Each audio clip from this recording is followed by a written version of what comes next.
Jā, tad es sākuši ar triecienu jautājumu. Skaties, Izraela ir teikusi, ka tā neuzsāks nekādus, triecienus ārpus saprāta robežām. Un kad tev ir attēli ar bruņotiem aizdomās turamajiem, kas tuvojas karavīriem, un tu dalies ar šiem pierādījumiem ar starptautisko sabiedrību, kas ir kaut kas, ko Izraēlas aizsardzības spēki īsti bieži nedara, bet iespējams vajadzētu darīt, kā tas notiek šobrīd. Tas parāda, ka Izraela izmanto spriestspēju pretēji prezidenta Trumpa apgalvojumam, ka Izraela nerāda nekādu spriestspēju un vienkārši šauj pēc saviem ieskatiem. Tātad nē, Izraela nešauj. Nav pārāk viegli noskaņot lietot ieročus. Tā novērš draudus saviem karavīriem un sniedz pierādījumus, ko pasaule var redzēt.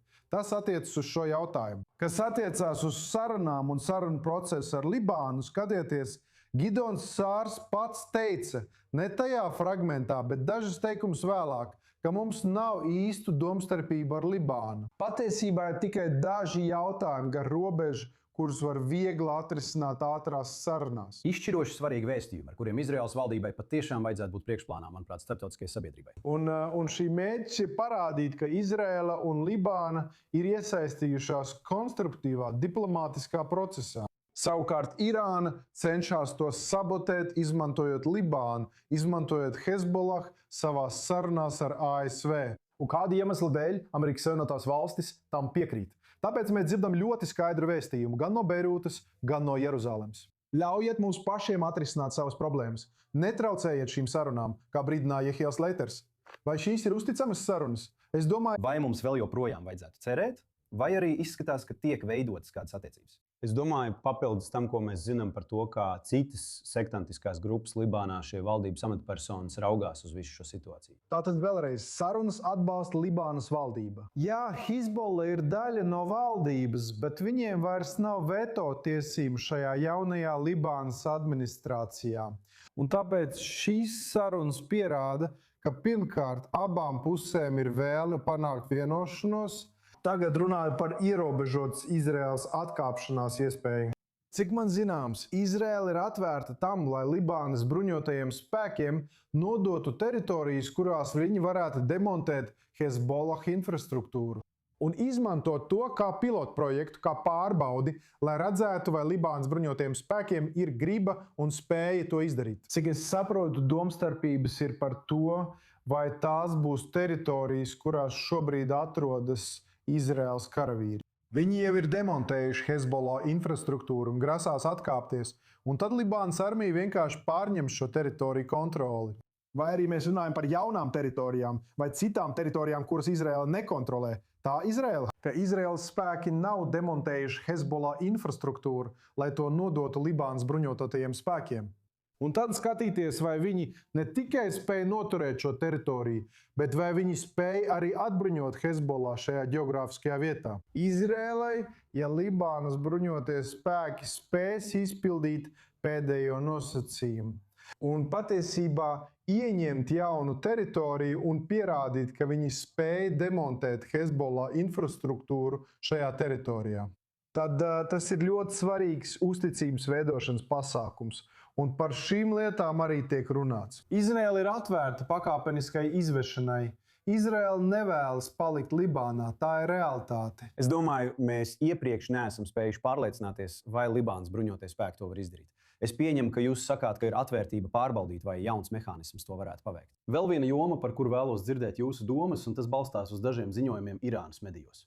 Irānas ārlietu ministrs Ruhānī apgalvo, ka Gazas karš tagad tiks apspriests notiekošajās sarunās ar ASV, un tas vēlreiz apstiprina Teherānas atbalstu Hamas. Tagad atkal šie ir Irānas valsts mediju apgalvojumi.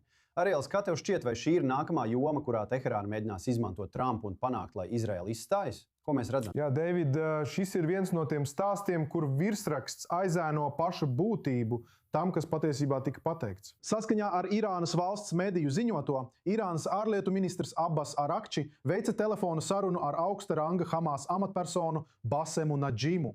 Šajā sarunā viņš sacīja, ka Irāna turpina aktualizēt Gazas jautājumu savās sarunās ar Amerikas Savienotajām valstīm. Nevis tā, ka viņi tikai sāks to darīt, bet viņi turpina to darīt, un mēs redzam, cik liela tam ir ietekme. Bet, manuprāt, tas izceļ vēl interesantāku jautājumu par to, kā Irāna cenšas atrast vienotu vēstījumu attiecībā uz to, kā tā cenšas glābt savu starpnieku spēku tīklu. Jo pēdējo nedēļu laikā mēs redzējām, ka Irāna vispirms teica, ka Izraela nevar uzbrukt Libānā, tad Izraela nevar uzbrukt arī Beirūtā un arī Dienvidos.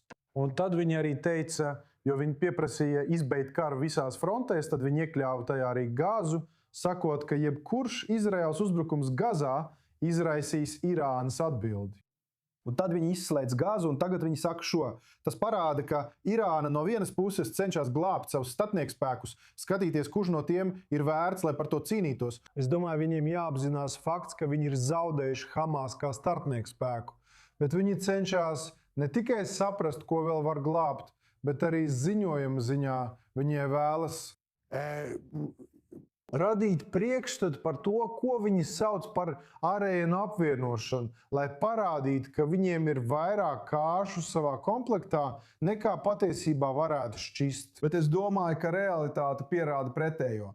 Hamas vairs nav kārts Irānas komplektā. Viņi cenšas to parādīt. Es neesmu tik pārliecināts, ka Hezbollah ir tik spēcīga kārts, kādu viņi vēlētos. Šobrīd Hezbollah tiek izmantota. Viņi to nedara, lai glābtu Hezbollah. Viņi izmanto Hezbollah, lai panāktu sev vēlamo sarunās ar Amerikas Savienotajām valstīm.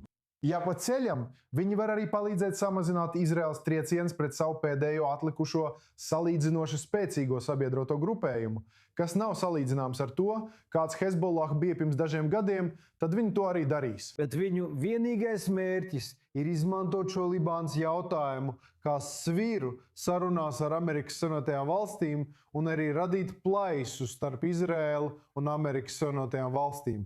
Tieši tā.